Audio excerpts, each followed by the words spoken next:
The Grand Plaza Hotel had seen better days. Standing 12 stories tall in downtown Chicago, its once elegant facade was now weathered, its golden revolving doors tarnished. But as I stood on the cracked sidewalk with the keys in my hand, all I could see was possibility. "Sarah, darling," my Aunt Victoria's voice dripped with false sympathy as she stepped out of her Mercedes.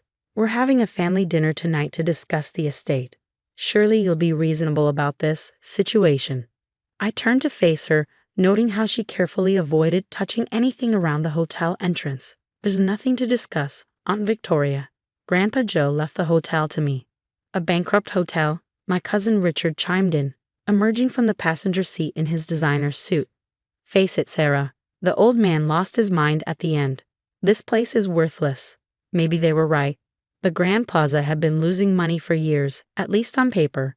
The once prestigious hotel had fallen into disrepair, its guest list dwindling, its reputation fading. Every financial report showed mounting debts and declining revenue. But something didn't add up. My name is Sarah Chen, and until last week, I was a forensic accountant at one of Chicago's top firms. I'd spent 5 years tracking financial fraud and uncovering hidden assets. And one thing I'd learned: numbers tell stories if you know how to read them. "The family dinner is at 7. Aunt Victoria called as they retreated to their car. "Don't be late, and Sarah, do try to dress appropriately." I waited until their Mercedes disappeared around the corner before entering the hotel. The lobby, despite its shabby appearance, still held echoes of its former glory. Marble floors under worn carpets, crystal chandeliers dulled by dust but intact, and everywhere little touches that spoke of my grandfather's attention to detail. "Miss Sarah." Manuel, the elderly bellhop who'd worked here since I was a child, hurried over. "We've been waiting for you." "How many staff stayed?" 12 of us. The core team. We weren't sure what would happen after Mr. Joe passed." I squeezed his hand. "You did the right thing, Manuel. Is his office still sealed?" "Just as he left it. Though your cousins tried to get in last week. Mr. Richard said he was conducting an inventory for the estate." "I bet he did."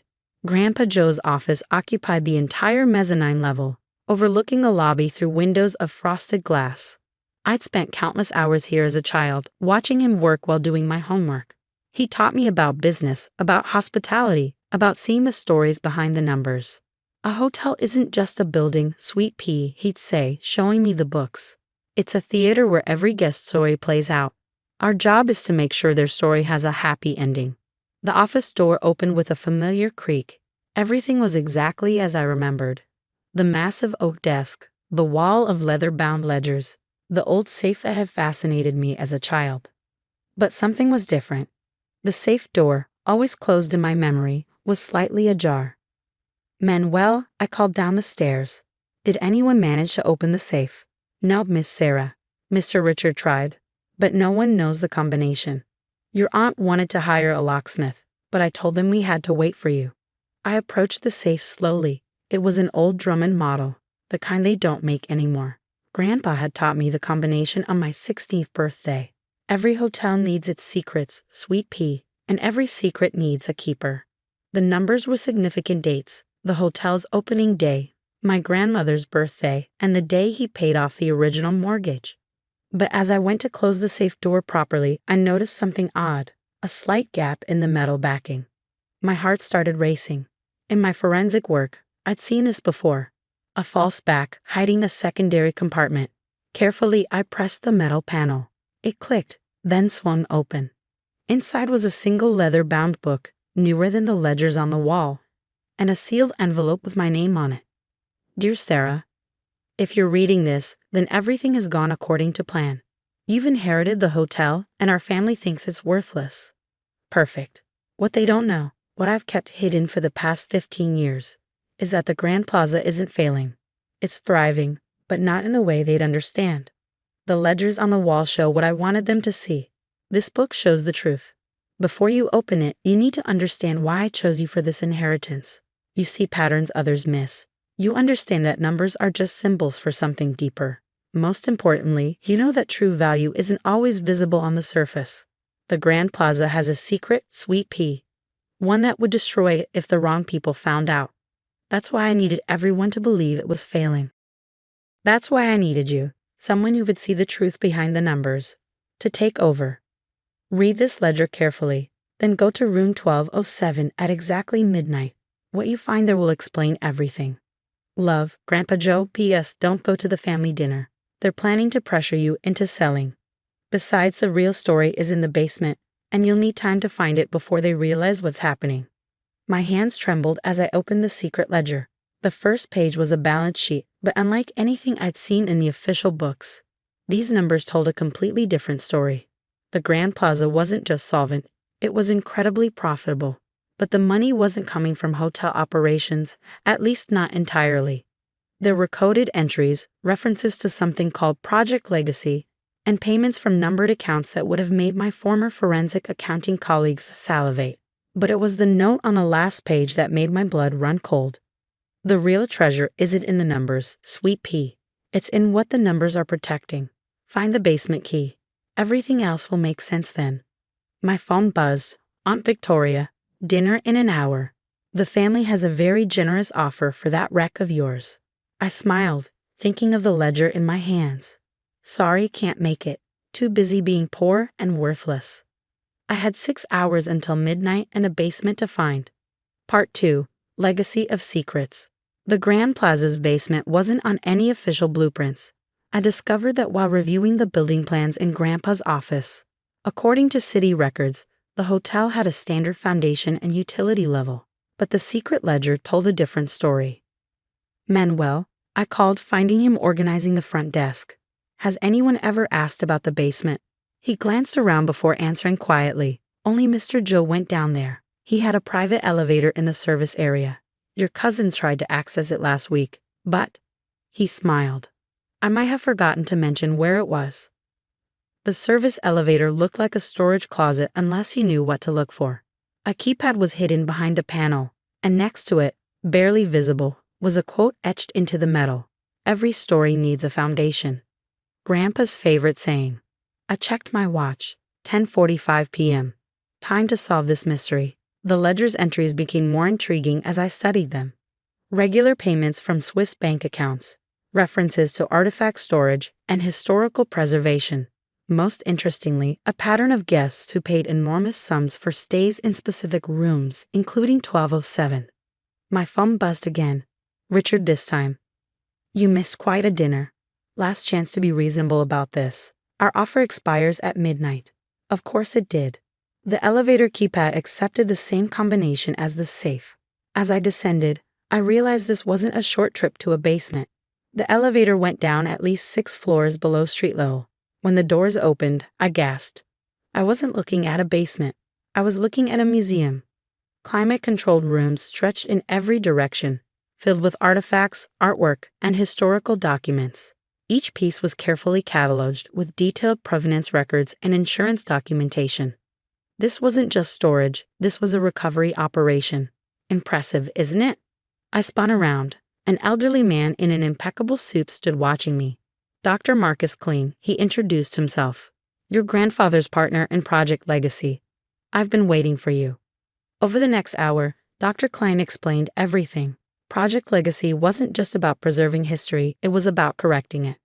During World War II, countless artworks and cultural treasures were stolen, he explained as we walked through the gallery. Many were never recovered. Others ended up in private collections through questionable means. Your grandfather provided a solution. The Grand Plaza, it turned out, was more than a hotel. It was a sophisticated operation for authenticating and returning stolen art to its rightful owners. The special guests, who paid enormous sums, weren't just staying in hotel rooms, they were participating in carefully orchestrated returns of their family's lost treasures. Joe developed a brilliant system, Dr. Klein continued. The hotel's legitimate business provided cover. The losses on paper concealed the massive insurance payments for recovered artifacts. And the basement, he gestured around us. This is where we document everything before restoration. My forensic accountant's mind raced, understanding now the brilliance of the financial structure. The numbered accounts, trust funds established for families seeking their lost heritage. Your grandfather never took payment for returns. He set up funds to help families maintain and protect their recovered treasures. I checked my watch. 11:50 p.m. Why room 1207? Dr. Klein smiled. That's where it started. Go see for yourself. The 12th floor was the hotel's most elegant, though few guests ever saw it. Room 1207 looked like any other suite until you knew what to look for. Inside, the room was a command center disguised as luxury accommodations. Hidden panels concealed sophisticated scanning equipment. The bathroom mirror was actually a high-resolution display screen. The closet housed a small laboratory for authenticating paintings and documents. This is where we meet potential clients, Dr. Klein explained. People who've spent generations searching for their lost heritage. The room's equipment lets us verify their claims instantly. Why did Grandpa keep this secret from the family? Because your aunt and cousins would have monetized it, charged fees for returns, turned it into a business. He shook his head. This was never about money. It was about justice. My phone buzzed. Midnight. A text from Richard. Time's up. We're filing court papers in the morning to contest the will. This hotel is coming down. I smiled, thinking of the evidence in the basement. Dr. Klein, I need your help with something. The next morning, I sat calmly in the Grand Plaza's lobby as my aunt and cousins burst through the door with their lawyers. Sarah, Aunt Victoria began triumphantly. We have proof that your grandfather was mentally incompetent when he changed his will. This hotel is going to be sold and… Actually, I interrupted. We should discuss that. I gestured to where Dr. Klein waited with a team of impeccably dressed individuals. May I introduce the hotel's board of directors? Board of directors? Richard scoffed. This place is bankrupt. No, I corrected him. This place is the headquarters of the Legacy Foundation, a non-profit organization dedicated to recovering and returning stolen cultural artifacts. The hotel's losses were actually operating costs for a multi-billion-dollar recovery operation. Their faces went from triumphant to shocked as Dr. Klein presented the documentation, the foundation's real financial statements, the international awards, the letters of gratitude from families reunited with their heritage. Grandpa Joe wasn't failing, I explained. He was succeeding at something more important than profit. And now the foundation's work will continue. Under your leadership, Dr. Klein added, as your grandfather always planned. Aunt Victoria sank into a lobby chair, her perfect composure cracking. All this time, we thought. You thought what you were supposed to think, I said gently. Grandpa needed people to underestimate this place, to protect its real mission. Over the next year, the Grand Plaza transformed, not into something new, but back into what it had always secretly been. We restored the public areas, maintaining the hotel's cover while expanding the recovery operation. Richard surprisingly asked to help once he understood the mission. His legal skills proved valuable in navigating international art law. Aunt Victoria, after initial resistance, became one of our strongest advocates in Chicago's social circles. The foundation's work accelerated. More families reunited with their lost treasures. More stories of justice served, heritage restored, history preserved. Last month, I sat in room 1207 with an elderly woman who'd spent 50 years searching for a painting stolen from her grandparents. When our equipment confirmed its authenticity, she wept. Your grandfather did this for my family too, she told me. He said everyone deserves to know their story. The secret ledger sits in my office now, though I've added my own entries. Each one represents not just a recovery, but a family's healing. A piece of history returned to its rightful place. Manuel still greets guests in the lobby, now assisted by a new generation of staff trained to spot the subtle signs of people searching for their past. The basement museum continues to grow, each artifact telling its own story of loss and recovery. Dr. Klein retired last year, but he still consults on difficult cases. Your grandfather would be proud, he told me recently. You've taken his mission even further than he dreamed. The family still gathers for dinners, but now they happen in the hotel's renovated restaurant. The conversations are different, not about money or status, but about the lives we've helped change, the histories we've helped preserve. Last week, I found a note from Grandpa Joe that had slipped behind the safe. Written years ago, it seemed to speak directly to this moment. Sweet pea. A hotel isn't just a building. It's a keeper of secrets, a guardian of stories. Some stories are written in ledgers, others in the artifacts we protect. But the most important story is the one we write by helping others reclaim their past. You'll write the next chapters better than I ever could. Love, Grandpa. The Grand Plaza stands proud again, its true value hidden in plain sight. To the world, it's a restored historic hotel. To those who know its secrets, it's a beacon of hope, a place where lost stories find their way home. Every morning, I walk through the basement museum before the hotel wakes up. Each artifact, each document, each piece of recovered heritage reminds me that true worth isn't measured in profit margins or property values. It's measured in the stories we protect, the histories we preserve, and the healing we help create.